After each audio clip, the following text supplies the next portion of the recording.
Welcome to the Marshall Pruett Podcast, presented by Cooper Tires. My guest this episode is my friend James Sulli Sullivan, co-owner of the new AIM Vasser Sullivan IMSA WeatherTech SportsCar Championship GT Daytona team. Sully, as he likes to be called, Jimmy Vasser, super old friend as well, and the awesome Canadian outfit AIM Autosport have come together, have taken over the relationship with Lexus, just fielding the RC F GT3 in GTD.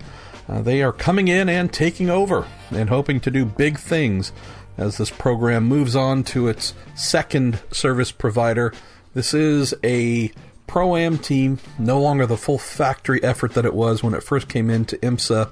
And as we speak with Sully here, his true impressive background comes from finding sponsors, finding just the right people to come together and do really impressive things. When I first met him years ago, when he was coming into IndyCar, he's a guy that had a lot of relationships, had a lot of business contacts, tending to lean towards younger and or more energetic businesses that just really made a pop. Especially in open wheel racing. His global rallycross team was also successful, and they were involved with the Dale Coyne team last year in IndyCar. So really excited to get some time with Sully, find about what he and Jimmy are doing, what the AIM team are doing, and also some of their development ideas, building their own shop, getting out, going testing, where the cars come from, you name it. So good general catch up with him, and I'm sure we will be doing more as this team gets closer to hitting the track here in the off-season. You know, you can get every episode of the Marshall Pruett Podcast on iTunes, on Podbean, on Google Play, on all kinds of good places, and also on our Marshall Pruett Podcast Facebook page. All right, with all that said, let's get going with James Sulli Sullivan, the Marshall Pruett Podcast, presented by Cooper Tires. Mr. Sullivan, so happy to know that we will be welcoming you and our man Jimmy Vasser and the AIM Autosport team into the IMSA paddock with a new to you at least, Lexus program next year in GT Daytona. Let's just start with the ambitions, because I know this is something you and Jimmy back in the KVSH IndyCar days were hoping to get in on, but glad to see you guys didn't give up. No, we certainly didn't. Well, first, thanks for having me, and yeah, the news is out. It couldn't be better news for Jimmy and I and the AIM guys. And now what's newly created is AIM Vasser Sullivan. So it's an exciting time, ton of work to do. Very tall work order, as you can imagine. But no, we didn't give up, and now we've arrived. So we have, Jimmy and I at least, have had our eye on that series since the KVSH days. And it's always really been a priority for us to be what we would call multiple spokes, with IndyCar being one of those spokes, and being able to add a second spoke in a roundabout way. We did that with Red Bull GRC and Rallycross, but the IMSA for us has been something that's been on the horizon that we've never taken our eye off of. I think it's a big complementer to any organization that has an IndyCar program, just because it's very different. They say racing is racing, but you and I both know that that's not true on a lot of different channels and categories and circumstances. And I look at IMSA in that way. I think what they've got going on over there, and what they continue to have going on over there with regards to manufacturer relevancy, the fan format, the accessibility, it's been really intriguing to Vasser and I, and what we know is our ability to bring commercial programs to the table, but also create successful organizations. So we thought for many years now that would be a home for us, and it was just a matter of when, not if. And glad to announce that we've finally arrived at that point, and have Lexus as a partner. So all good. So this is not something that's unfamiliar to Jimmy, knowing that he's had success in the past. I mean, decades ago in the old IMSA GTP and Camel Lights days. Then obviously he still maintained a presence a little bit, maybe on an annual basis at the Rolex 24. Our friend Bob Stallings and his Gainesco team would, drop in there every now and then, but hasn't really been, it's been more of a side fun thing for Jimmy compared to an active daily passion. Tell us a little bit about the personal passions to move into sports car racing, and also a little bit of the business decision, because I know you don't get into anything just for pure fun. It also has to make business sense as well.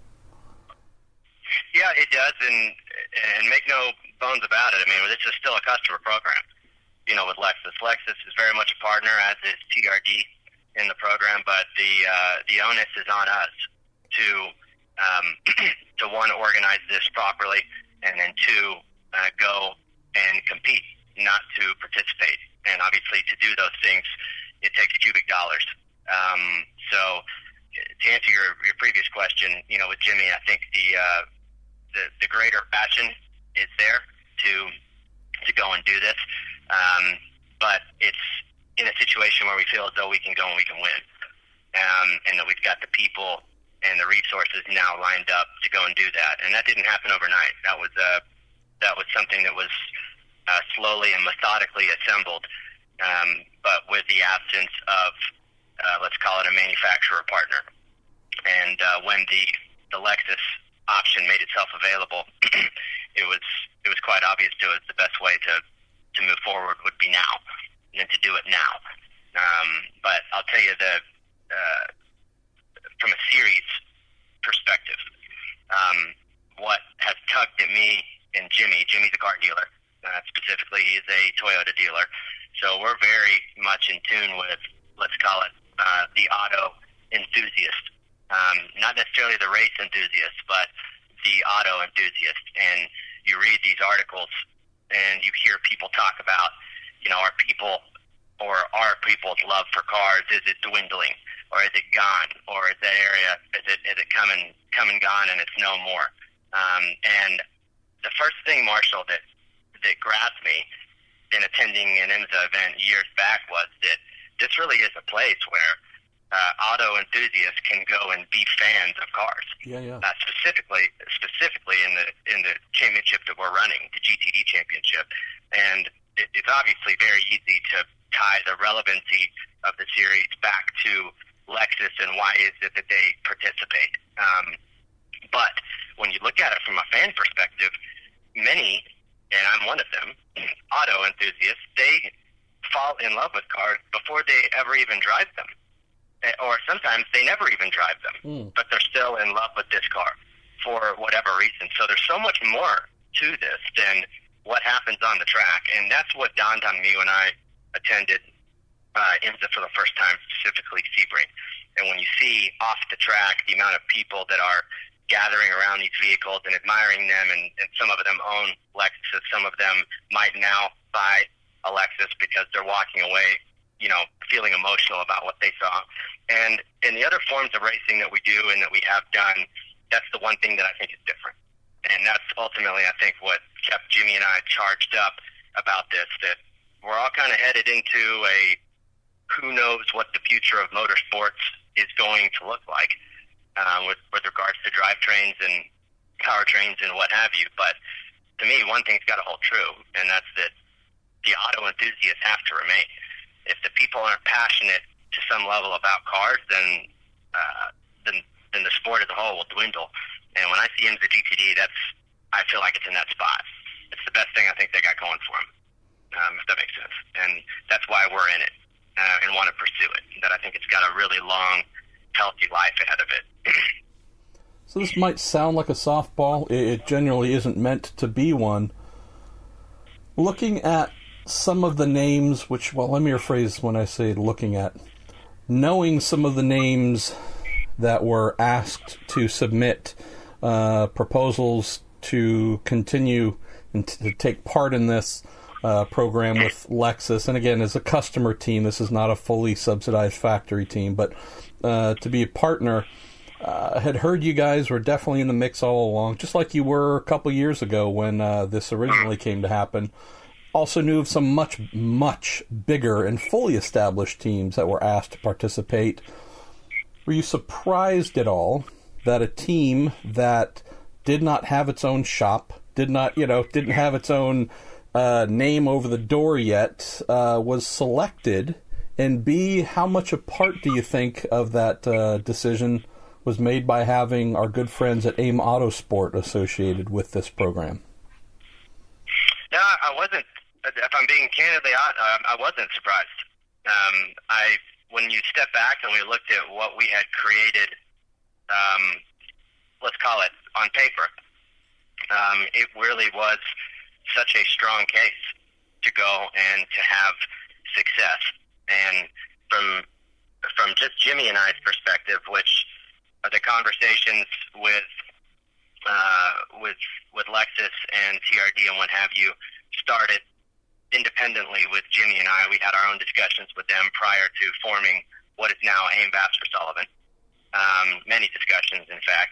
I think it was built on trust, because, or at least that's that we've been told. If you look back on the programs that Jimmy and I have either assembled, been a part of, or helped elevate, we've never said we're going to do something and not delivered.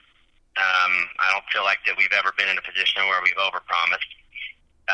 We've grown, for the most part, every year in our stature and what we've been able to produce on the track and off the track. And we were told, at least, that I think those were the reasons that we were selected. Now, with that being said, Jimmy and Sully, how is it that you would do this? And for us, our first discussion with the AIM guys was back in SEMA 16. Wow. So, at least with Andrew. So for us, it was two things, if I must say. One, and this is what led us to not create a joint venture, but really to create a whole new entity in AIM Vasser Sullivan. It's built from scratch, from the ground up, as one new company, Texas Corp, to be close to Toyota corporate. For Jimmy and I, it was really two things. Number one was the people. And by the people, I don't mean our ability to be able to go and staff it. I mean, there's a few people there at what was AIM Autosport that we consider extremely talented. Ian Willis, Keith Willis, Andrew. That those are the types of guys that, quite frankly, we were interested to go and hire aside from, or maybe in lieu of, a partnership with AIM. And the more that you begin to have these discussions about where they're at in their life cycle as an organization and where we are at in our life cycle as Vasser Sullivan, it quickly began to make sense to put this together. In a sense, if I'm being honest with you, it was very similar to when we all got in a room and created KVSH. You looked at what the positives of some of the strengths of the individual owners and partners were and what the weaknesses were, and when you put it together, it made a whole lot of sense, and the chemistry was there. And this was very much the same. There's people over there that are going to be huge assets to AIM Vasser Sullivan, and then that's one. And the second piece, Marshall, is, and this pertains to Jimmy and I, is the learning curve. To me, there's really no nobility in education. Oh, yeah, well, you know what? We did that, and we learned something. That is not what we need to be saying in 12 months. Yeah, we had a great year. We learned a lot. So for us, it was, how do you cut the learning curve right away and take the straightest path to success in delivering a result to Lexus, which is what they expect. And that really lent itself to bringing those guys in as partners and creating AIM Vasser Sullivan, and now, creating a new race shop in Charlotte. AIM has got their shop in Ontario that they've had for years, and this will be a new shop now that we put on the ground to have a close vicinity to TRD in Salisbury. And I think AIM will help Jimmy and I a lot on the endurance side, because that's something that they've got a lot of experience under their belts. These endurance rounds, JV and I can key off of many of the things that we've done over the course of a GRC or IndyCar championship in the normal non-endurance rounds of IMSA. But the endurance rounds, the more you get into it, having never done it, that's an animal in its own. And how you approach those and set yourself up for success. So I think those guys right off the bat have proved to be a really big asset and will be a big asset when it comes to trying to go run and win, Daytona and Sebring and Petit. Before we get to cars and shop and drivers and some of the fun stuff to close on, let's look at legacy a little bit, Sully. Obviously, we've had the 3GT team that sparked this program with Lexus. First year as a full factory, then second year as a Pro-Am with some paying drivers in it, along with some good established pros. Definitely saw more in the way of sponsor logos come onto the car and such. They did a very good job this year. Won a couple races. Were in a pretty strong position. It's not as if the baton's being handed off. I mean, this is a totally new thing that's going on with you guys. But what do you look at in terms of the legacy that's been established with this RCF GT3 effort with the previous service provider, and what you want to establish as not only the new service provider, but also trying to make a name and a reputation in an area that, how's this? A lot of folks won't know who you are when you walk through the paddock, because it's a new domain for you. They might know Vasser because he's a crazy bastard, but, by and large, this is going to have to be a continuation of a program, but one where I'm assuming you're looking at this as not a continuation, but an actual brand new start with someone, a totally new organization. Yeah, well, it certainly is for us. We didn't have involvement with or really were a party to the previous team that was aligned with Lexus, and really haven't had much discussion, about that, what the goods were, what the bads were. So from our perspective, it's as if it hasn't run in years past, and to some extent, I would say we're approaching it that way just because it's all new to us. But then on the flip side, we're doing our best to extract as much empirical wisdom, if you will, from the TRD guys that were involved in seasons past there, that will continue to be involved with our program as they move forward. Steve Hallam, for instance, will continue to manage and oversee the engineering side of the Lexus program and our TRD partnership. And man, I'll tell you, he is one of the greatest human racing resources that I think certainly Jimmy and I have ever had the opportunity to work with. His experience and knowledge is just it's a mass, and we're looking forward to that. But it's extracting what didn't work out of those guys, and for us, certainly looking at it as a new program. As far as expectations, our expectation is to be on the podium as much as possible. To be able to say the expectation is to win X amount of races, I just don't know yet, because we've been there, we've watched it, we've digested it, but I haven't gone and competed. So I don't know really what the line and the difference is between finishing second or third and winning, because there's been many races that Jimmy and I have been a part of where we podiumed, and the difference between a podium in that race, which we were a second, a third, and winning, was a massive difference. And I just don't know yet what is that difference between finishing second, third, and finishing first. It may not be all that much, but for us, the work order in the next 30 days, before we can go and compete, we've got to be functional.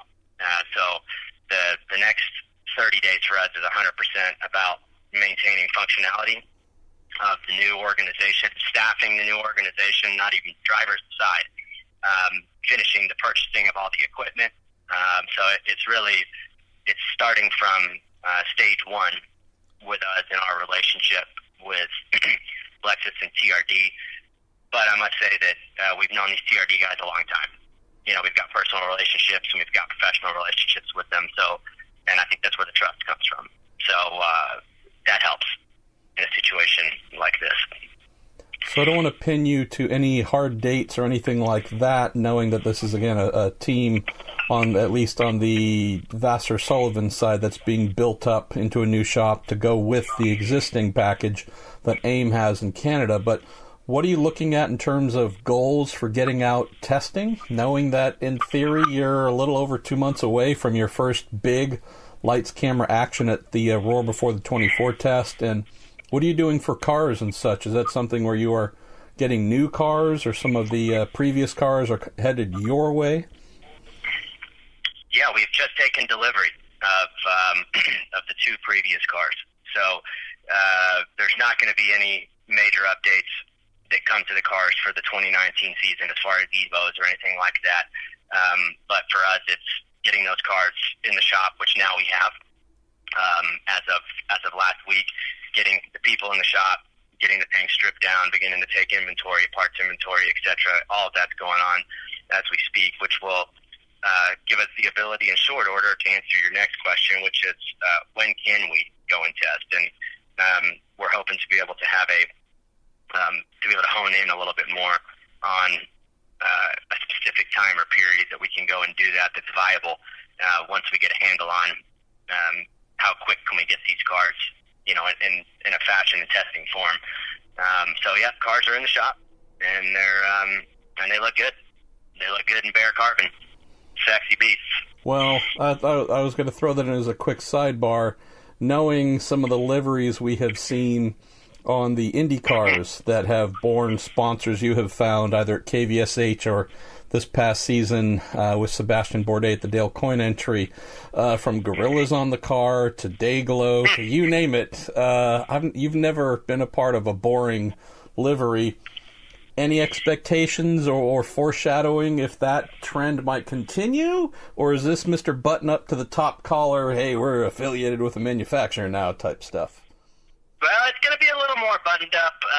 You certainly might see a gorilla head on the side of one of them before the season's out.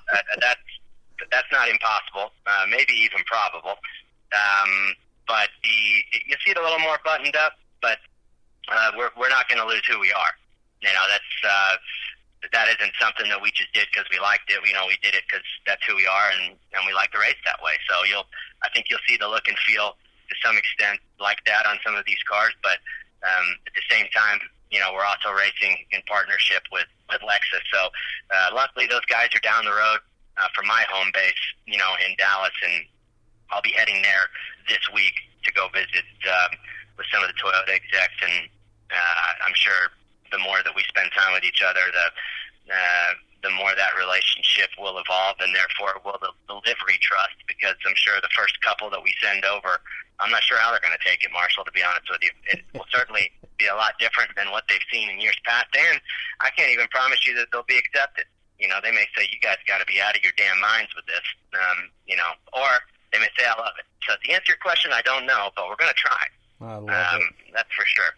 We're going to try. You may even see a little retro in there. We've got some retro concepts, that we're looking at that we like. Maybe not for a full season, but for a one-off event here and there. Maybe Daytona might throw a retro livery together. But I think you'll certainly see something that stands out. Let's put it that way. I don't think the average IMSA fan has any idea what kind of fun is going to be associated with these cars going forward. Well, let's close on one or two quick items, my friend. So, sure, bud. Drivers. I would imagine if you didn't already have a phone filled with driver names in your contact list, I'm guessing that sucker weighs about 25 pounds now with all the folks who want to get in. Can you give us some general insights on rough estimate on how many people have reached out and how you think you, Jimmy, Andrew, everybody at AIM, plus I'm guessing Lexus might weigh in on what kind of pro drivers, what kind of AM drivers you might consider, and are you looking for folks bringing a budget, or are you trying to fill that side on sponsors you can acquire? Right. Well, the number is certainly no less than 75. Wow. I'm sitting here trying to add it up, and that's between Ian, Jimmy, and myself. So we now have a Google Drive doc labeled AVS whiteboard because taking the old Word doc and emailing it back and forth 9 times a day, which is how quick it's changing, is no longer proving effective. So it is proudly being housed in the Google cloud, if you will, and it's I wasn't joking with you when I told you we're going to have to nominate you as our Judicial Driver Review Committee Chairman, because it is absolutely borderline it's exciting, but it is borderline insanity. And you have to whiteboard this stuff out to figure out who fits with who. But in all seriousness, with IMSA's move towards a greater emphasis, let's call it, on the gentleman driver, we will mirror that in our emphasis on how we assemble our lineup. And I'll tell you, that is extremely new for Jimmy and I. In all of on the IndyCar side and the GRC side, we hone in on, we call him our gunslinger. Every year we talk about it. Who's going to be the gunslinger? Who's going to be the guy to get it done? And you worry about your chemistry between your engineers and your crew and your driver and your owners. And now we're approaching this as methodically and strategically as you will, as we could possibly be, because we need to find harmony. And I think that if we do this properly with the talent that we've got on the ownership side and the reputations I think we have in the paddock, of not necessarily the paddock, but in professional motorsports, I think we are going to be able to create certainly a harmonic lineup, mix of pros and AMs, but one that really complements each other and allows us to go and bring some hardware home. I think you'll see at least one driver that has been one professional driver that has been in the program in years past. You'll see return. That's not completely finalized, but we're close there. And as far as the other pro and the amateurs, that's something that's changing. The options, I would call it, are changing on a daily basis on how we fill those slots. So lots of moving parts, very fluid, but all of us are extremely confident in who has reached out and what the possibilities are. The lineup could be very stellar. Let's close on this. You also, for fun, because you don't like to live a boring life, you and Jimmy went and ordered a brand new Dallara DW12 IndyCar. We did. Yeah. And I know there's some sensitivities here, so obviously, I'll take it easy on you. But when do you think we might hear about if or what plans might be in position for, I don't know if it's VS, AVS, I'm not sure what, but obviously you guys don't buy a brand new IndyCar chassis just to stare at it. When do you think we might have some direction on whatever's going to happen there? In the next 30 days, I think you'll see us be in a position to announce what our future plans are. I can tell you that there is a massive amount of work being done and has been done in the background. Just because we're quiet doesn't mean that we're inactive. We have been. That is an 8 to 10 hour a day project just on that particular piece as it currently sits. So we will be back, and I'd say we're roughly 30 days away from being able to announce our future in the sport. Busy, but good times ahead, my friend. I'm so happy for you and Jimmy. When I first started hearing that, all right, this was getting really serious and might happen. As you know, and as you guys know, I know you guys couldn't talk about it, but just really happy to see that some good folks who might not be familiar faces in American sports car racing, but good folks who've done strong work elsewhere are going to get to come and lend your names to the IMSA paddock. And I think folks are really going to enjoy not only what you do, but the kind of fun and character and personality that you guys bring, because that's something that maybe the previous service providers were lacking a little bit. So I think folks are going to be pretty stoked about this new AVS Lexus IMSA program. No, I appreciate that, brother. We're chomping at the bit to get in there and start competing. But you'll see me rocking the spiky hair, and you'll see JV rocking the black socks and the flat bill cap. So just because we're Lexus and we're sports car, you're not going to see our personas change. We'll still be JV and Sully, no question. Well, it's also just good knowing that Jimmy is somewhere right now currently with that flat bill pulled down, asleep beneath some grapes, at least beneath some portion of his vineyard right now, with a half empty bottle somewhere soaking up the sun. He's long hours over there. He's working hard on that piece, but we divide and conquer everywhere we can. So he's unfortunately, I can't help him a whole lot with the harvest. So that's something he's got to go off and do on his own. But things are good on the V12 side. All right, brother. Well, we'll look forward to seeing you here shortly and seeing more news coming out about drivers and liveries and open wheel stuff, all kinds of fun here in the weeks ahead. Yeah, you got it. Thanks for having me on, Marshall. And that was my man Sully. I really do think the IMSA paddock is going to be a warmer and richer place with AVS, AIM Vasser Sullivan, in it. And also from a livery standpoint, yeah, they're designers throughout the years have just come up with a lot of cars that, whether you like it, whether you love it, whether you hate it, really hard to miss them. So it'll be interesting to see how Sully's history and Lexus, TRD, and whatnot, how they come together to put something on track with those two cars that fit both identities. Jimmy and Sully wouldn't be themselves if it was a rather straightforward, boring car. And also, I think our friends at TRD and Lexus will hopefully enjoy the vibe of a little bit more of a youth-minded approach to presenting the vehicles as well. All right, I'm Marshall Pruett. This is the Marshall Pruett Podcast presented by Cooper Tires. Thank you for listening.